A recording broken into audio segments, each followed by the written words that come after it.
আসসালামু আলাইকুম এভরিওয়ান, কেমন আছেন সবাই? আশা করি সবাই ভালো আছেন। আল্লাহর রহমতে কিন্তু আমিও ভালো আছি। তো মামা বাড়ি আসার পরে আমরা বাড়িতে গেছিলাম। বাড়িতে যাওয়ার সময় ওখানে রেস্টুরেন্টে ভালো খাবার না পাওয়ায় মামা কিন্তু বাইরে থেকে একটা মুরগি কিনে আনছিল। মুরগি কেনার পরে আমি এখানে ভিডিও করতেছি আর আম্মু দেখতেই পাচ্ছেন কত ধরনের মশলা দিচ্ছে এর ভিতর।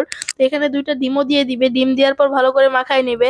বাইরে থেকে কিন্তু ভালো খাবার পায় নাই, আর বাসায় তো খাওয়ার মজাই আলাদা। তো দেখেন এটা কিভাবে রান্না করে। তো সবার প্রথমে এখানে সবগুলো মশলা দিয়ে দিল, দেওয়ার পরে আস্তে আস্তে এগুলো মাখায় নিবে। মাখায় নেওয়ার পরে এগুলো কিন্তু আধা ঘন্টা রেস্টে রাখতে হবে।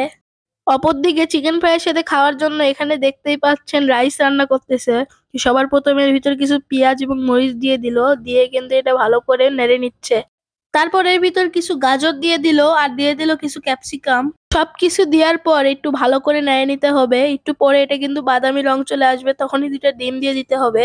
ডিম দিয়ে একটু নাড়ার পরে এর ভিতরে কিন্তু আমি চাউল দিয়ে দিব, পোলার চাউল।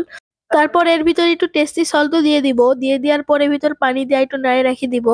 বলক ওঠার পরে এখানে কিন্তু 10 মিনিট হিটে রাখতে হবে চুলার উপরেই। তারপরে কিন্তু তৈরি হয়ে গেল আমাদের মজাদার রাইস। দেখতেই পাচ্ছেন অনেক সুন্দর হয়েছে।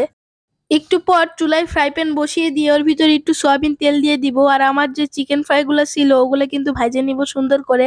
তো একটু পরে দেখতে পাচ্ছেন এগুলো কি সুন্দর বাদামি রং হয়ে গেছে। এগুলো কিন্তু আমি ময়দা দিয়ে মাখায় রাখছিলাম, তারপরে কিন্তু ভাজতে দিয়েছি। তো দেখতেই পাচ্ছেন সবগুলো একসাথে দিয়ে দিলাম, আর লাস্টে দেখলেনই আমাদের রাইসের সাথে চিকেন ফ্রাই গুলো কত মজা লাগতেছে। আর গাইজ আজকে কিন্তু এ পর্যন্তই, দেখা হবে আবার পরবর্তী কোনো ভিডিওতে। আল্লাহ হাফিজ গাইস।